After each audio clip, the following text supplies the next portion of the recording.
This is the DRF Players Podcast. Hello and welcome to the June 17th edition of the DRF Players Podcast.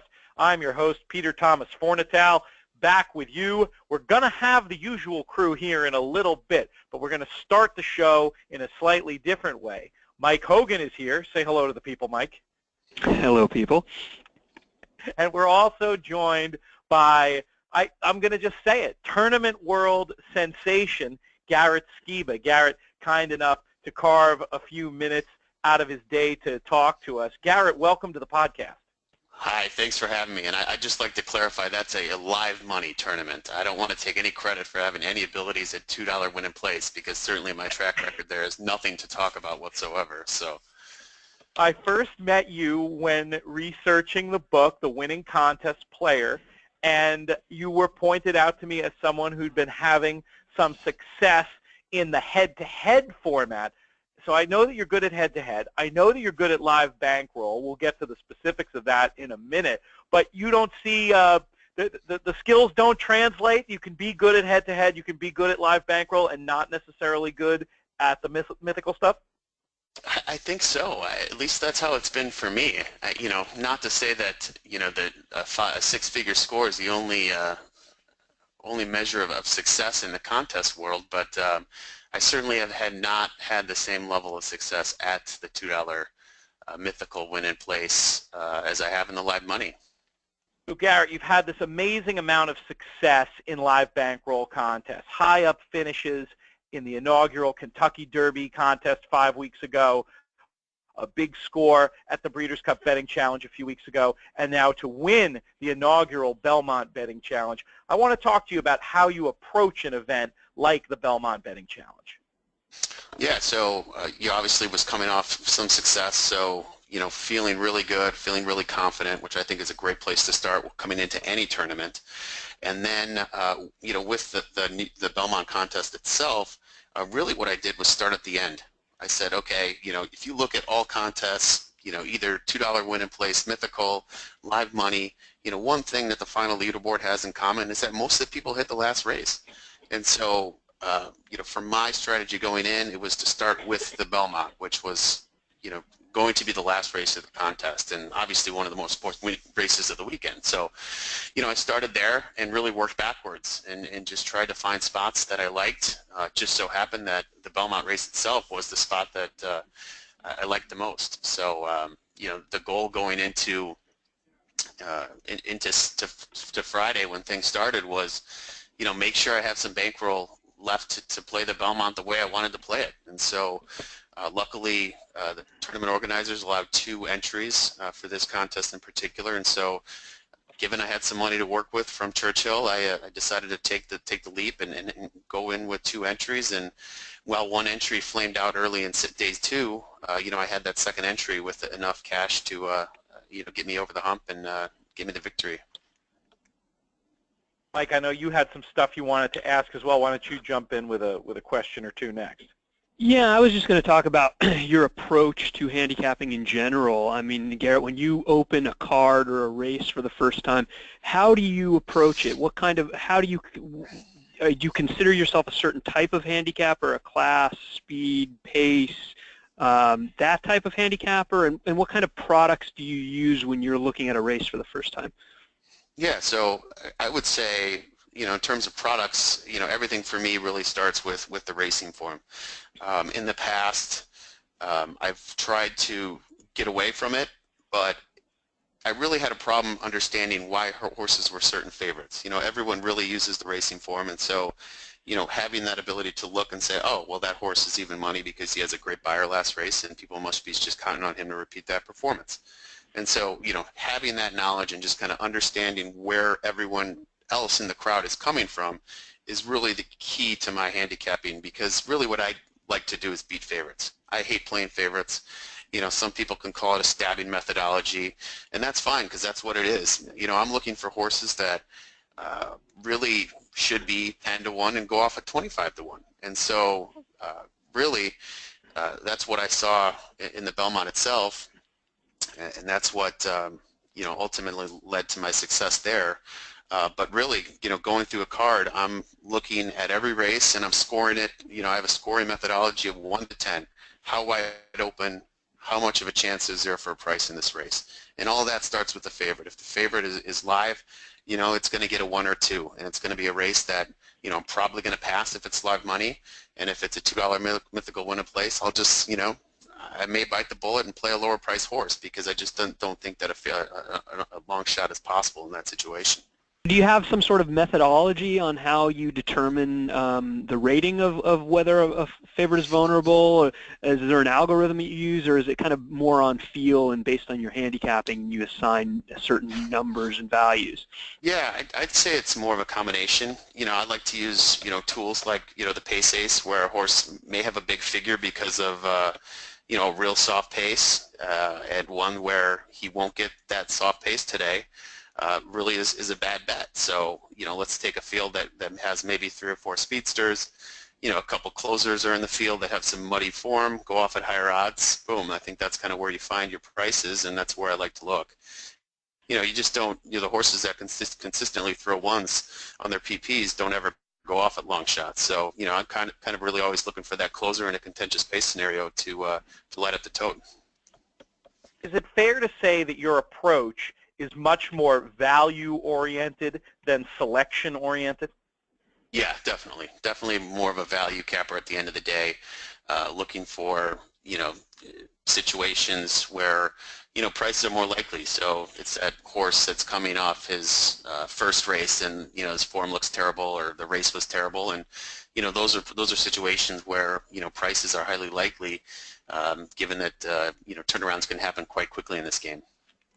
I never thought about this before, but maybe there's something to that as why you're finding more success in the live bank world than in the mythical bank world. While I suppose you could take a value approach in mythical tournaments, it seems to me that most of the successful mythical bankroll players I speak with are a little more selection-oriented, all getting back to that idea of playing who you like and having a horse who's your pick. It doesn't sound to me like that's the way you approach it at all. Right. I'm more of just kind of looking to where I think the value is going to be. And so, you look at the Belmont race itself, I really liked Creator, but I also thought Destin was a good possibility too. And so really what I wanted to do in that situation was put myself in a chance to win if either horse won. And so I really split my play across those 2 horses. It just so happened they finished first and second, but I also like Stradivari as well. So, he certainly wasn't up there, but, it was a higher payoff than I expected, but not in terms of what I thought figured in the situation. It was one where in a live money situation I could clearly take advantage of it with the wagering menu in place. With a $2 win in place, I think half the crowd would have been on the horse because they would have been stuck in terms of what they needed to move forward in the tournament. So I wouldn't have really gotten anything because it would have been such a popular pick. So given your success with with live bankroll tournaments, what kind of advice would you give to the regular $2 mythical win place contest players looking to try to step into and maybe take part in their first live bankroll tournament? Yeah, I think the hardest part is to really divorce yourself from the money. And I know it's easy to say and harder to do, but really at the end of the day you need to think of the money is already spent if you really want to take a chance and win the thing. Almost like the casino chip analogy, but once it's on that betting card, it's gone, and you got to try to do your best to build it up and try and win the contest if you really want to go after it. I mean, that's really the strategy that I take going into the day, depending on what race is the last race. So, just to kind of to talk about my 2 different experiences this year, going into the Derby, I had a $5,000 lead over the rest of the pack. But, obviously the Derby is such a wide open race. So how do you protect yourself against any possible situation where, the Derby could just light up the tote board and, 5 guys could jump ahead of you. So I actually ended up playing only $300 to end that tournament. And Ron made a very astute bet on Nyquist and jumped me, And it still ended up being a great race for me because I finished second. I cashed on the pick 5, I cashed on the pick 6, and so it was really a good day. But going into the Belmont, I had maybe I think $5,000, and so because I came into the Belmont knowing that I really liked that race, that I really thought that there was great value, that one I went all in. So, being flexible and kind of what the tournament gives you, and because every situation's different. Every race menu is going to be different. The number of players are going to be different, and it's just being flexible and having that ability to have conviction in your beliefs and put your money on the ideas that you like the most. That's a great point. There's no one-size-fits-all methodology when it comes to contest play, particularly in live bank play. I have a true or false question for you, Garrett. Playing in a live bankroll event and worrying about the money, being conscious of it as money that you could take home and go spend, if you're in that situation, you're basically taking a knife to a gunfight. True or false? I agree. It makes it much more difficult. Yeah. I want to ask you something about your contest play in general. Has your participation in contests stimulated your cash play at all? Yeah, I definitely think so. I mean, I look at myself, 5 years ago, and I was definitely a casual horse player who, would certainly get up for big days, who, may visit Arlington Park. I'm from the Chicago area, so may head up there once in a while. But certainly wouldn't stray beyond, even the New York or Kentucky circuit. And, really getting involved in contests has opened me up to play in, a little more Florida, a little more, Louisiana, some of the tracks on the West Coast. And, just playing all that in a contest, you're just bound to put some money on some horses that you like because, like I said earlier, there's situations where, in a $2 win and place format with mythical money, you may not move up as much as you could, but hey, if you got $100 on the winner too, it's a great situation. So, really expanded my horizons in terms of the horse racing world, and I'm just a real big fan of contests, and am excited for the future, certainly. Well, what does the future hold for you in terms of your contest play? I saw you're second on the NHC Tour right now. What leaderboards will you be shooting to get your name on next? Yeah, so I was actually trading messages with Jonathon Kinchen, comparing schedules, hopefully trying to stay out of his way. But we are going to have some overlap here since I think we are both planning on going to Arlington Park and Del Mar here in July for those tournaments.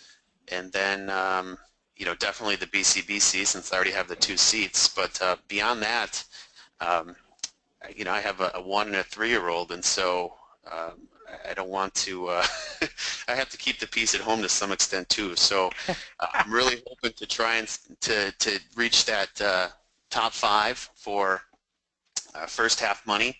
But after that, I just assume that there's going to be a lot of people who have more time and more commitment to try and to win the thing. So we can all relate to that, the keeping the peace at home idea for sure. Speaking of Jonathon Kinchen, Garrett, we're going to let you go. Thank you so much for being on. We'll bring Jonathon on in a minute here to continue with the regular show, but I want to just wish you a happy Father's Day, Garrett, and thank you for coming on today. Yeah, thanks for having me, guys. Really enjoy the show, and keep up the good work. Thanks, Garrett.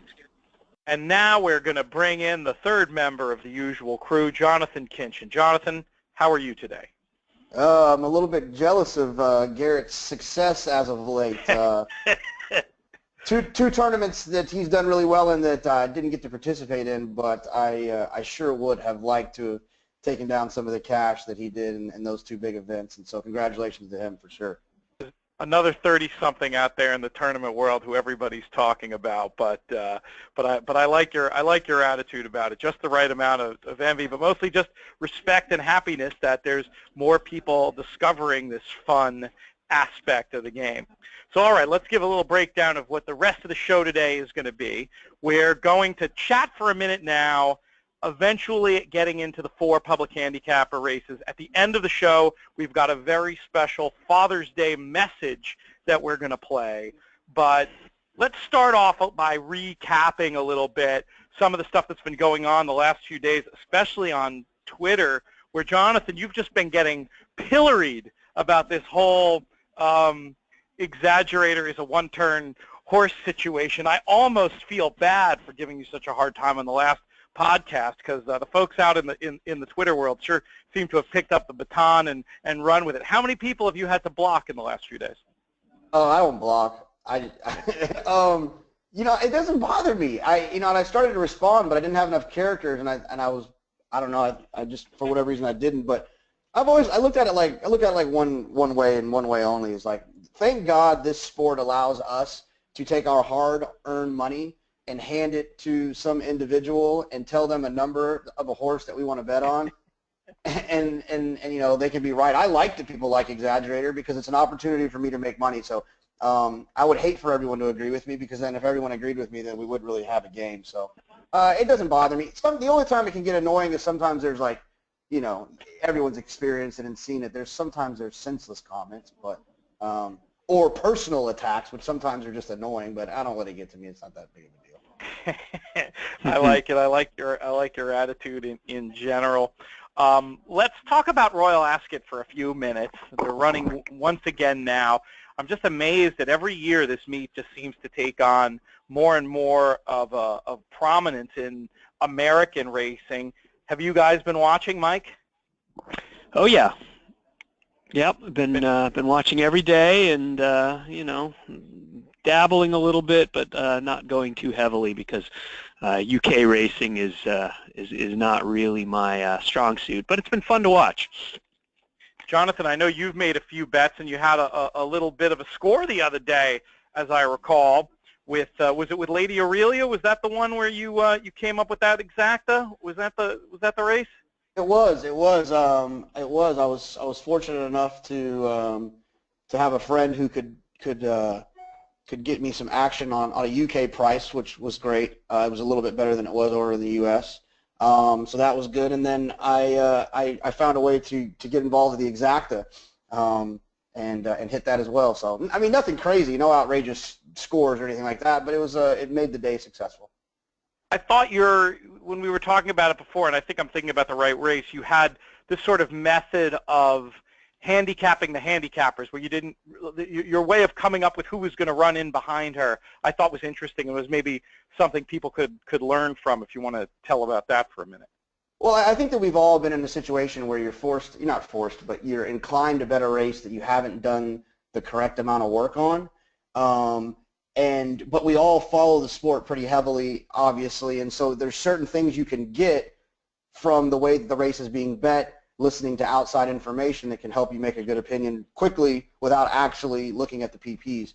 Now, the situation that happened was that, the horse was like 3-1 in the UK, but was like 8-5 through the tote, through whatever, ADW or whatever. And so what I decided to do was key the horse on top with 4 other horses in an exacta, but I didn't know what horses to use.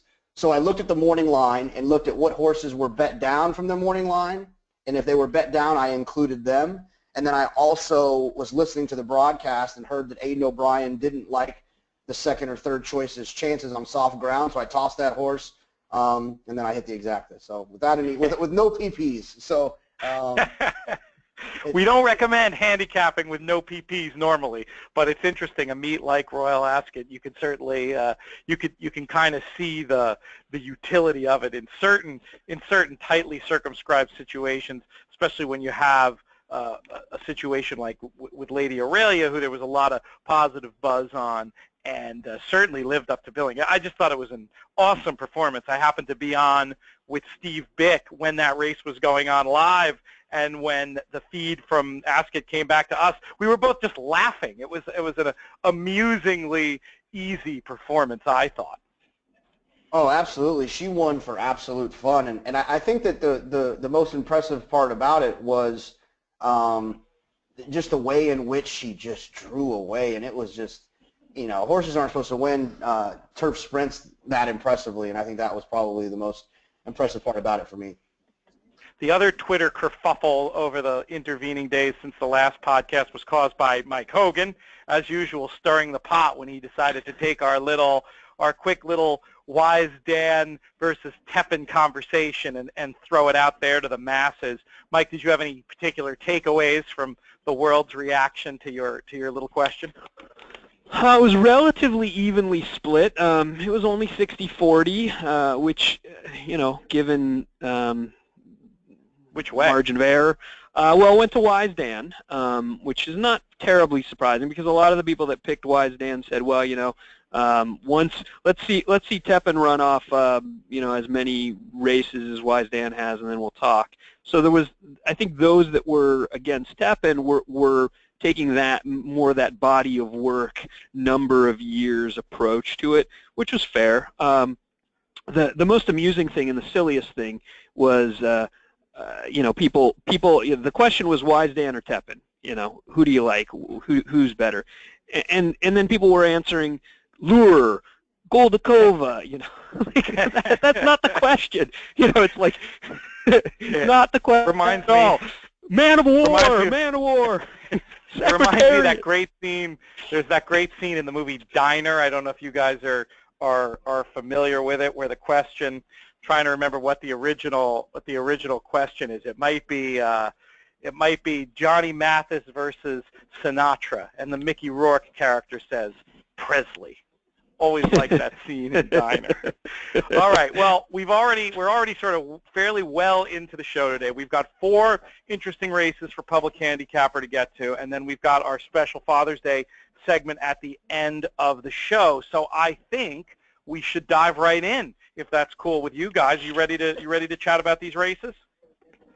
Yeah, absolutely. JK, you have some thoughts? Yep, let's do it. All right, I think we're going to start with the poker. That's the first scheduled race. It's not a big field, but it's a fascinating betting contest. Jonathon, we'll start with you. You and I have talked about a lot of these horses extensively. I know you're a sucker for early speed, and it does seem like there's going to be a clear early leader in here in number 3, obviously. Is that where you landed, or did you decide to go somewhere else? Yeah, no, I did land it, obviously. Obviously there's some, it's always, every time I talk about this horse, I feel like I'm this walking pun. But, I got to figure out a different word for obviously. But, I've always felt like this type of horse would always appreciate a one-turn mile. He did at Woodbine, and it just feels like it's another situation like this. He runs well off of a layoff. I think it's interesting they finally have gotten away from Talamo, which I think is interesting. I think Talamo understood the horse, understood that the horse can go as fast as he can go and stay on. The race that obviously ran in the San Gabriel going a mile and an eighth, setting that really fast pace and staying on and just to be beat a neck by Flamboyant is probably the most impressive one that I think he's run in a long time. And I think that especially the way that New York races are often ridden, I would expect that he's going to be well clear. King Crease has never seen a pace situation like this, I would imagine, and I'm going to lean towards obviously here. He's going to be a short price. I wouldn't argue with anyone who wanted to give Grand Arch or Takeover Target a shot just based off of their form, but obviously is the one for me.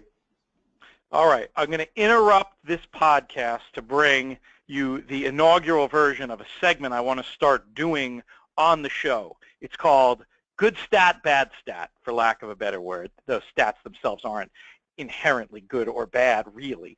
But I want to just throw out at you any concern. Phil D'Amato's record out of California, 0 for 24. Hat tip to Nick Tamaro on that one. 26. Very, even better. 0 for 26. Yeah, that was Jonathon, my formulator fact for the week. Oh, that was yours too? Okay, excellent. Anyway, let's go. We'll start with Jonathon, and then we'll move it to Mike. That's a good stat. You can't argue with that. It's one of those things that there's no specific reason that you can point away from why. I think that why that's happening. I think that he's probably running in tougher spots. He's not getting some of the he probably doesn't have claimers dropping that are running out of California, things of that nature. I think the horses that he's taking out of California, he's running in tougher spots. But you can't argue with over 26. It's definitely not good, and it's one that I think would be considered a good stat. Mike, obviously you came up with the stat, but I know sometimes you come up with things more as curiosities. Sometimes you come up with stats that are going to influence your betting. Which way does it go with this 0 for 26 Phil D'Amato stat on number 3, obviously? Well, I'll say this. At some point, in probably quite soon, D'Amato's going to start winning outside of California. I don't think it's a case where he can't win in California. I don't think that this is one that's going to go on as a negative stat for long term. He's just too good. He's got too many good horses. He spots them well. But I will say this, Jonathan. I think you're a little you were assuming, and you know what happens when you assume. Only 12 of those 26 were in stakes races, and there were actually quite a few claimers and starter allowances and even allowance horses that didn't win, many of them as favorites and most of them at 5-1 or lower. So I look at this as a stat not about the trainer but more about the market. The market is overvaluing these types of horses based on their chance of winning. They're getting bet very heavily, and they're so far underperforming. So that's the stat in general. I then apply it to a horse like Obviously, who is, even in California, is kind of the definition of that. Overbet, underperforming. It's been 2 years since he's won a race. He's lost at 2-5. He's lost at 4-5. He's a horse that, on his best day, is, and I'm not going to say obviously, is clearly one of the contenders. Very good, very good. You're like a walking thesaurus, Mike. Clearly a player in here, but he's the kind of horse that I have to take a stand against, especially at a short price. He's going to be favored. He doesn't win regularly. He often gets overbet. The trainer, I think, is switching circuits, not because, we've been targeting the grade 3 poker. It's they want to try and get him back to a winning form. He's an 8-year-old. He's maybe on the wrong side of 8. I don't think his best days are ahead of him. So what kind of price do you want to take on a horse that hasn't won in 2 years and is facing, like you said, even a short field, but a very, very contentious field? So these are the kinds I love to take a stand against. And if he beats me, he beats me. Tip of the hat to the old guy.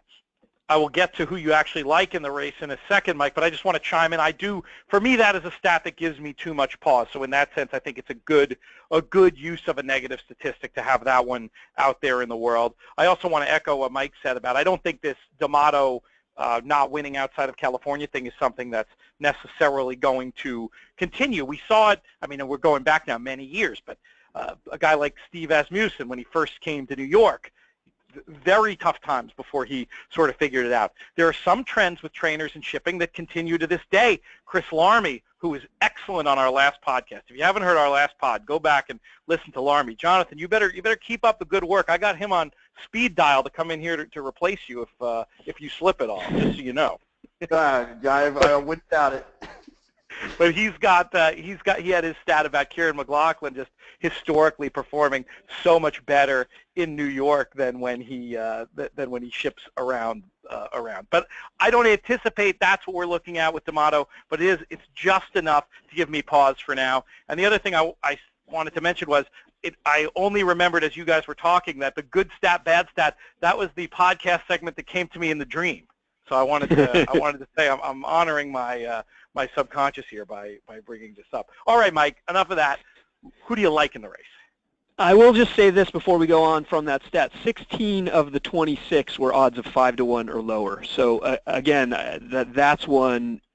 If you get a price, by all means take it, but you're not going to get one on Obviously. So who do I like? This is a really, really wide open race. In fact, I think you can make a case for any of the 6.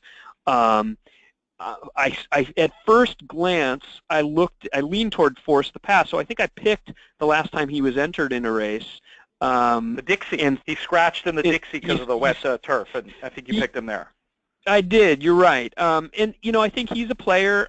He's one that I might use, and depending upon the odds, I think he's if he's ready, he could fire a big shot in his second start as a 4-year-old.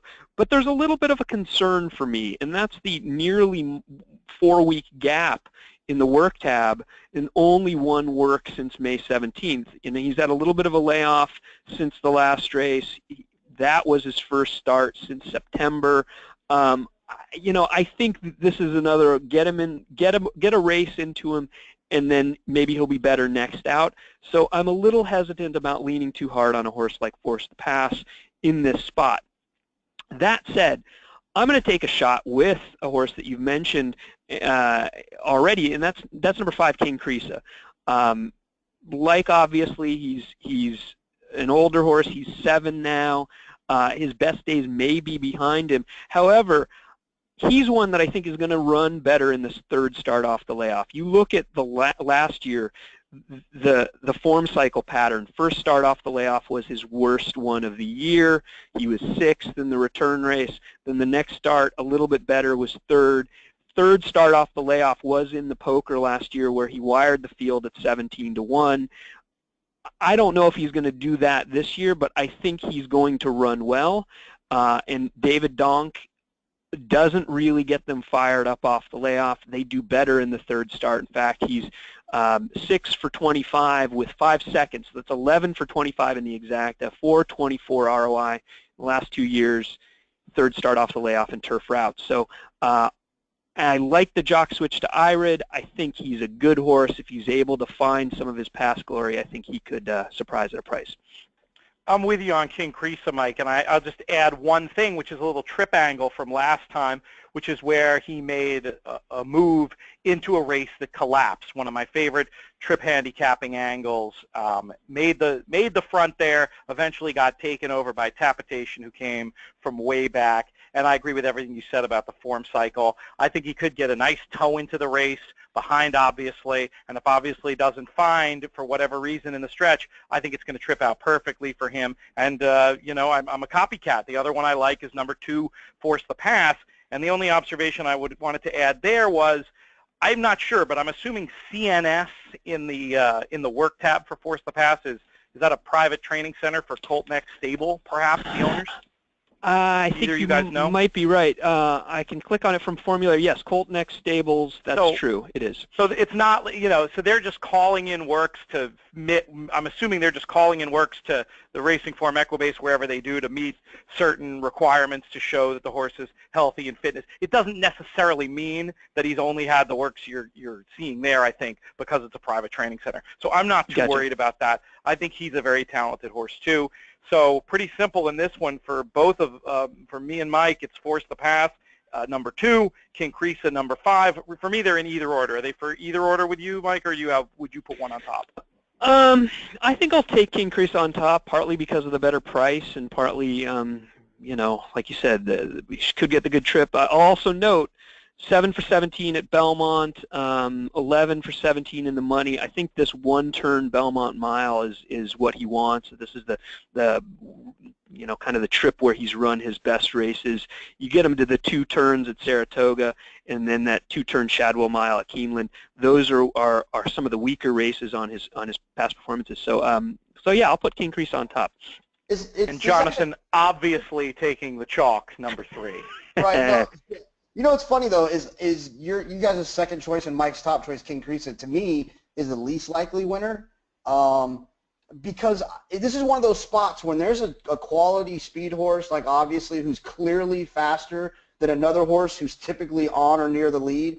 I always fade the other one because I feel like they're going to chase faster than they've ever had to chase before. They're going to have to engage sooner than they've ever had to engage. And they're engaging a horse that's better than the horses they typically have to engage early, that's going to set it up for someone from off of it. So I just thought it was an interesting point that we all agree that obviously he's going to be on the lead going very, very quick, and I feel like that is a real negative for King Crisa. Yeah, I would agree with you if all of his wins came on the engine, but he has winning races like the Forbidden Apple last year, arguably his best race, where he got a trip very similar to what I see him getting in here. You know what I mean? Like when a horse is only, if you were doing running style designations and the running style designation was like in E and only in E, I agree with what you're saying, Jonathan, 100%. But when they've shown they can stalk and win, that doesn't bother me. But that's not how you see it, obviously? Well, no. No pun intended. Obviously. Well, if you go back to the Forbidden Apple, depending on what kind of pace figures you look at for turf, he was chasing a pace that day. He was 4 off of a pace. King Carissa is who I'm referring to. Was 4 off of a pace that obviously, like, literally never runs. He always runs significantly faster than that. So that's what I'm saying is that he'll be chasing it from 4 off. He can relax, but he's going to be chasing something faster than he normally chases and running into a horse that's better than the horses that he was that day. I get what you're saying. He could trip out. I just usually don't take the other of a speed when I feel that the speed is so much quality and so talented. I get your point. More if the price were shorter, and also Erad Ortiz is a good jockey booking for a horse like that. What were you going to say, Mike? That's exactly what I was going to say. I get your point if he's the second choice or even the favorite, and you've got another legitimate one. But this is the longest shot in the race, and for a horse that I think, regardless of trip and regardless of those sorts of situations, I think he's going to run better than he has in his last two, and a horse that's sitting on a better race. At a big price, that's the one I want to take. Good conversation there, though. Probably too much conversation on a 6-horse field, but we got into some interesting handicapping stuff there. Let's move on to Woodbine. We're going to talk about the achievement 6 furlongs. Mike, we'll start with you. Where did you land here? Well, here's a race where it's pretty wide open. You've got 11 sprinters in an Ontario-bred stakes race at Woodbine. None of them are really consistent types. Even the favorites, they don't win regularly. They're not coming off of wins. You've got a horse in number 4 who's going to be one of the choices, at least based on the morning line, who hasn't run in over a year. If he runs anything back to those buyers, he could be good. But this is a 6-year-old with a bunch of gaps in the running line. So this is the kind of race where I like to look for a price. I mean, it doesn't take me much to want to look for a price, but especially races like this. And there's a couple that I might be able to focus in on that maybe have either some muddied form or something that makes me think that they're going to run better than their odds. The first of the two that I want to talk about is number 7, Bear No Joke, who is coming first start off a claim. And second start off a layoff, having taken the winter off, returned with a nice effort as the favorite, ran 3rd. Since that race was claimed by Norman McKnight, who, he's a fine trainer, does pretty well first off the claim, but was firing really fast bullet works, which makes me think doing really well, working really well. And the trainer's going to take a shot with him in a stakes race. This is a horse that has some good early speed in a race that's not really loaded with a ton of early speed. I think he could outrun the 20-1 morning line. The other one that's a little interesting to me, who'd been running on turf and dirt, gets back to the synthetic where he might be a little bit better, is number 8, Spite Song, who is, I think, one that I've mentioned on the podcast before in one of those stakes races. He might have been actually scratched off, or maybe it was the Colonel Power off the turf where he ran second as the favorite. But this is a decent horse. He's a 5-year-old Spitestown. He's half to Up with the Birds. He's going to be a big price, and I'll take a shot with one of those two. Jonathan, where do you stand in the achievement? Yeah, this is one of those, when I first looked down, I noticed the horse, I guess it's Parise, the 4. I'm assuming that it's something with some type of a... Yeah, Parise is how I'd say it. Parise. So, yeah, I mean, that's the type of horse that it's kind of similar to what I was talking about, obviously. It seems like a race with a lot of speed. He appears to be the speed of the speed, so obviously of the speed horses, he would be the most likely winner. But it feels like one going 6 off a layoff. These horses are going to get engaged a lot earlier than they're typically getting engaged because of the talent of this horse, and I think it's going to set up great for a horse like Go Bro. I just liked his late pace figures seem to be pretty strong.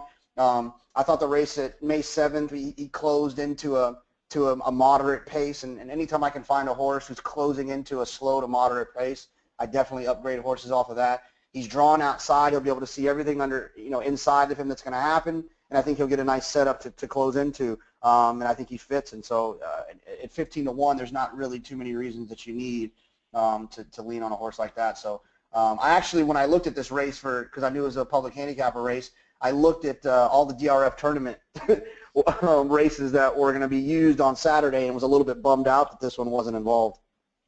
Let me ask you this, Jonathan. Everything you just said about number 10, Go Bro, also goes for the horse I was going to put on top in here, number 11, Occasional View, who actually beat him last time. Is it just the twice the morning line odds that attracts you to Go Bro, or did you like something else about Go Bro over Occasional View?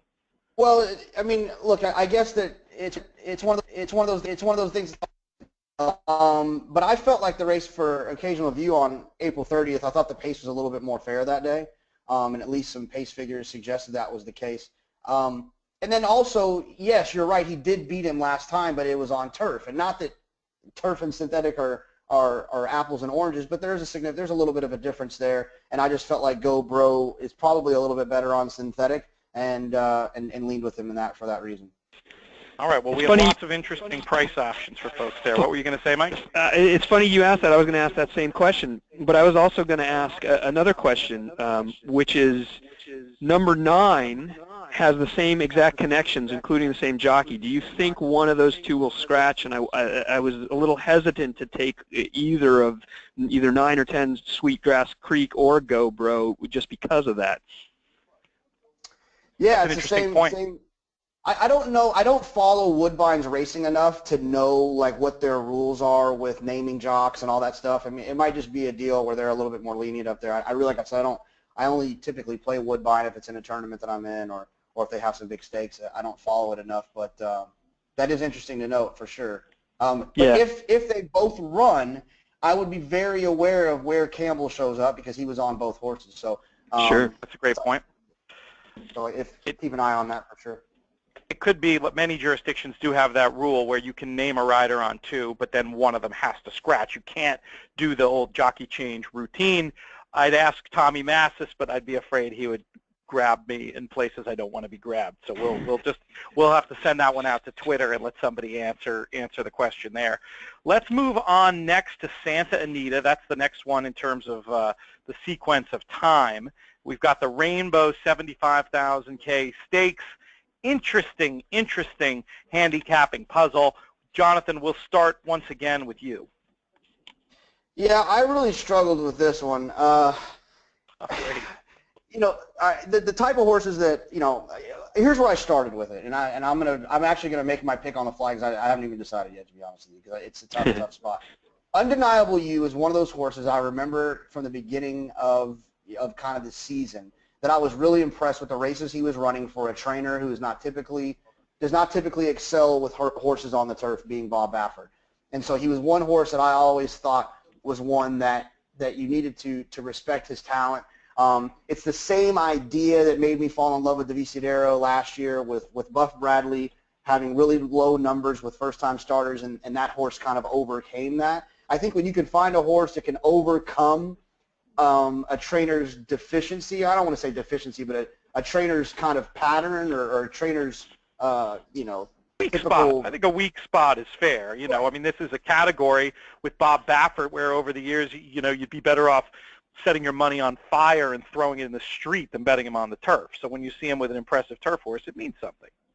Right, and so he's one that I would definitely consider. He's one that I would use. He's one that I would keep an eye on to see kind of where the board was. But then, last week I made another point of horses where I fade them and they run well, they get my attention, and Rallis is one of those. I faded Rallis in that last spot. It just didn't feel like he was going to be unbelievable on the turf. And I thought he ran really well in the Snow Chief back at the end of May. He closed into a slow pace against good horses. He had an inside trip that day. It wasn't too tight, but he handled the turf well enough.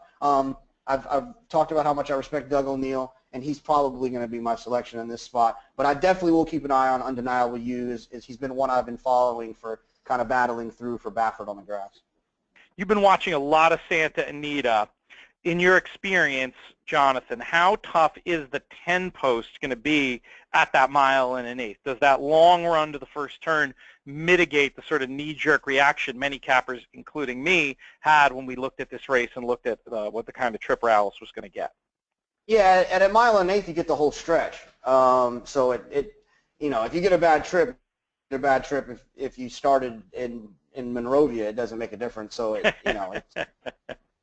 I think Monrovia is that direction. I don't know. Maybe Pasadena would have been more appropriate. Oh, no, I think Monrovia is right. I think you nailed it. If my SoCal geography isn't letting me down. Mike, how about you? Where did you go in the rainbow? Well, before we get there, let me first mention a little bit more about Bob Baffert in turf races. So last 3 years in turf route stakes races. So this is graded stakes and ungraded stakes, like the Rainbow, which is a $75,000 listed stake. Bob Baffert has had 18 runners in the last 3 years. He's only had 6 hit the board. 3 seconds, 3/3, no winners.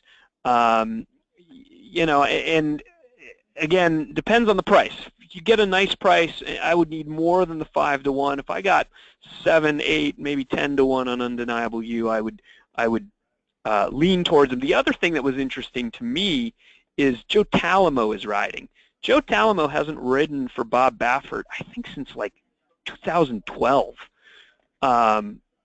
That was surprising to me, and obviously they've had some issues. He's had some issues with Martin Garcia, and so he's branching out, reaching for different jocks in the jockey colony. But it was interesting that that Victor's not riding. Victor's been riding this horse. He's ridden him well, and you know, obviously, I keep saying that word. Lucky Brian down on the rail. Looks like.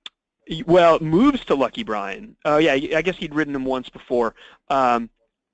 So I wonder if that's a little bit of a knock. You know, sometimes jockeys aren't the best handicappers, but at a short price, it's enough to make me a little hesitant about Undeniable You.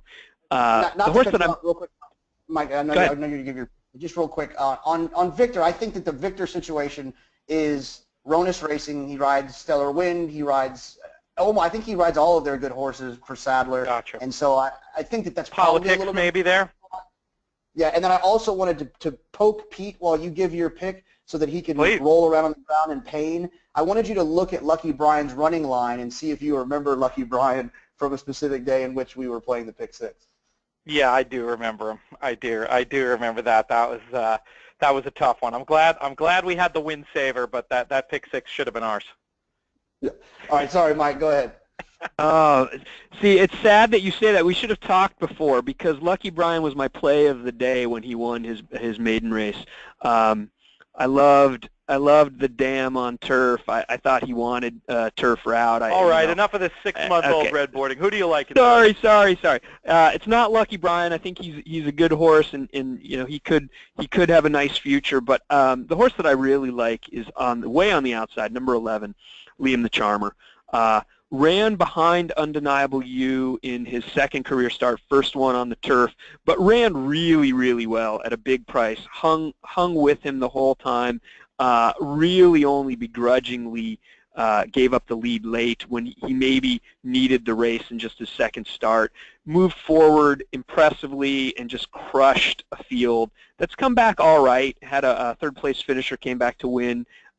Same kind of race, mile and an eighth, maiden special weight. He's got a lot of upside. He's half to a pretty decent one. And Pete, you probably remember his dam, Charm the Giant, was a really good turf filly. She won the Grade 3 Wilshire Stakes, and she ran behind some nice ones like Citronade. And she was just a really good turf mare. My own view in this race was to take a shot with number 6, Arcature, who I thought ran really well in the last race. Has another race to run back to that I think would be super duper competitive in here. Pace-wise, I think should get a good trip and setup under Pratt, who I like a lot. Going to just take a chance. It's a wide open race. There's a lot of different ways you can go, but in the end, it's the 8 and the 10 for Jonathan. It's the 11 for Mike, and the 6 for me. We're going to move along to some night racing now. Now, we had a special request from a listener to go over this whole Churchill All-Stakes Pick 4. We just don't have time for that today. Oh, and speaking of things we don't have time for that I promise you we're going to get to next week is our Bad Beat competition. We've got all the material lined up. We're in the process of doing the judging. I think we promised it, or I promised it 2 weeks ago. Didn't happen. This week didn't happen. It will happen next week. We will never do a full analysis of the full Churchill Pick 4. But, guys, I don't know. If you've looked at any of the other Churchill races, feel free to give some lightning round thoughts as we go through. For me, the Regret is the only one that I have looked at. Mike, let's start with you.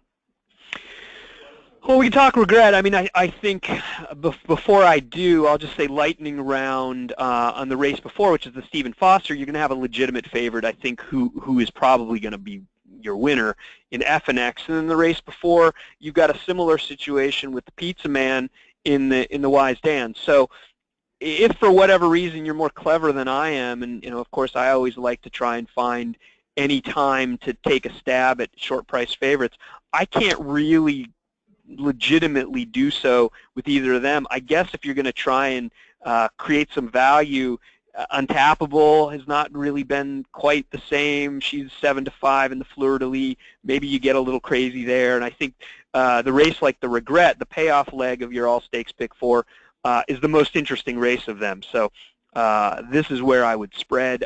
You can make a case for a lot of them. For me, it comes down to 2, though. I think it's the Chad Brown runner, Noble Beauty. It's interesting that she shows up here, and I think this is a case where Chad's just got so many good turf horses. He needs to find a spot for them to run. I really liked that last effort. Was flattered when Sweet Victory came back to win a stakes race in her next start. I think she's a player, but she's probably going to be your favorite. The other one that I really like in here is number 10, Wessex, for Bill Mott, who was pretty close to that ridiculous runoff pace in the last start in the Hilltop when More Than Just Hello, I think, I don't know what the issue was, some sort of equipment issue, and just ran off in a huge early lead before bolting. It really set things up for everybody to come from off the pace, and Wessex was the one that was close up that held best and really was only 2 heads away from winning that race, and I think in deep stretch it looked like she might win. I like her better than Gone Away or Family Meeting, who she's going to face and probably be shorter than her. So it's those 2 for me, but it's a wide open race. Jonathan, did you like either of the ones Mike mentioned, or did you go in a different direction in the Regret? Real quick, just for my lightning round, I just wanted to say that I like the Cassies in the Wise Dan to beat the Pizza Man. Conquest Typhoon was the one that I talked about loving. I loved the fact that he ate donuts, and everyone made fun of me for selecting him. But I really did think the horse had a good shot. He got a crazy trip. Watch that race back in the Dixie against Takeover Target. I think that horse can improve for sure. And Zal Approval, who's going to be my selection that day until it rained. Everyone knew that horse does not like it soft, and now he's back home at the barn at Churchill, and I think that one of those 2 horses could definitely give the Pizza Man a run for his money. This race right here is tricky because the Regret is one of those races where I think as handicappers, as horse players, you have to learn to divorce yourself from previous opinions, and especially when they were really good ones. And Auntie Joy was probably one of the best bets that I've made this year that didn't pan out in the way that I needed it to. We were at Keeneland. Actually, Pete, you were there with me. I don't know if you remember this to be the exact horse, but we had I remember the story. When you're at the racetrack, you get a little information. Well, we were lucky enough that day to go to Coolmore and see American Pharoah that morning. One of the guys that worked at Coolmore had a relationship with Walsh and heard that Auntie Joy had a throat surgery leading into that race at Keeneland, and she was going to run a lot better. So we paid attention. We got to the track, and we got a really big-time handicapper and bettor gave us information, the same information, but from a different place, so we knew it was real. We bet the horse. She gets a crazy trip against Catch a Glimpse, who was loose on the lead, runs 5th, shows up on Derby Day in the Edgewood, and is 30-1. I keyed the horse in every situation. She gets a great inside trip, actually an amazing inside trip, and is running Catch a Glimpse late 30-1, and could have changed probably my life if the horse wins.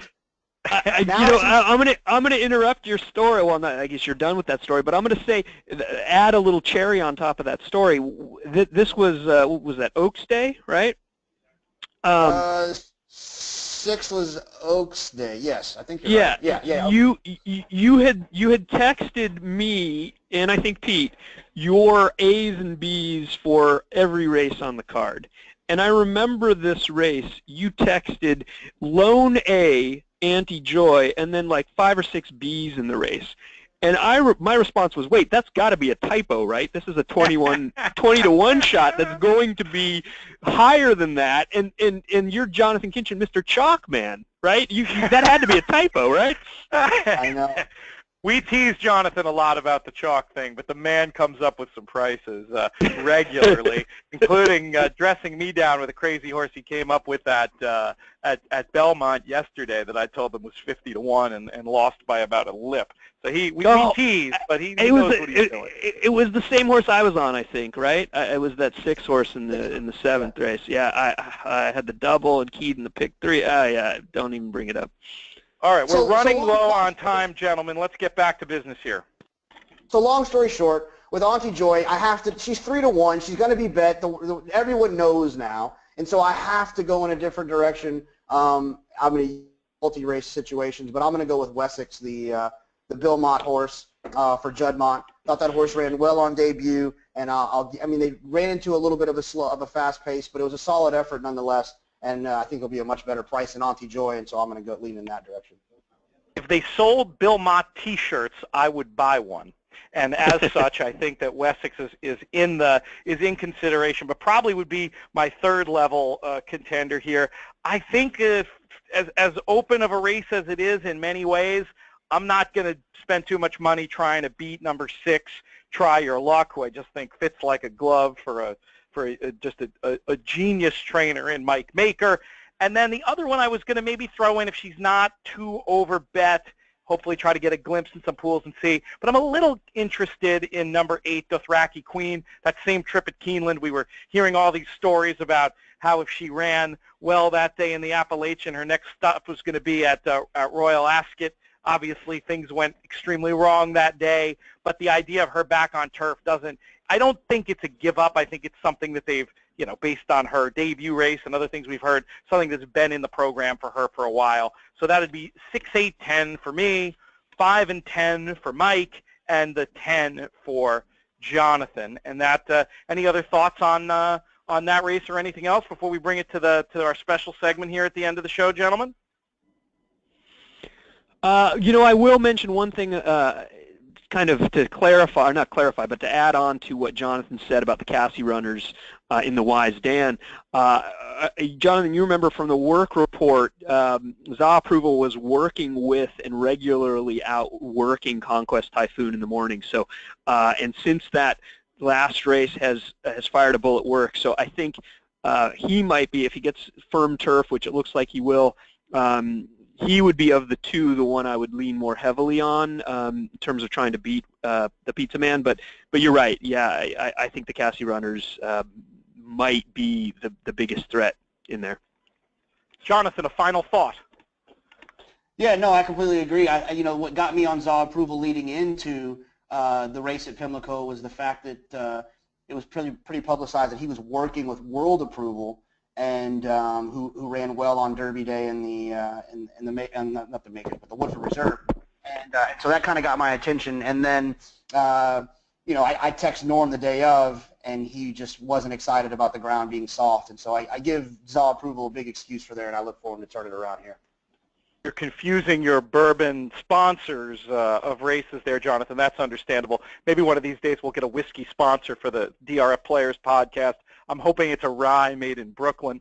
My final thought, I want to do a little bit of quick crowdsourcing here. Next week, we three are going to be on Thursday doing a webinar about trip handicapping. We're all looking for current examples to put out there. If you're a loyal DRF Pod listener and you have an interesting trip handicapping example, feel free to reach out to us on Twitter.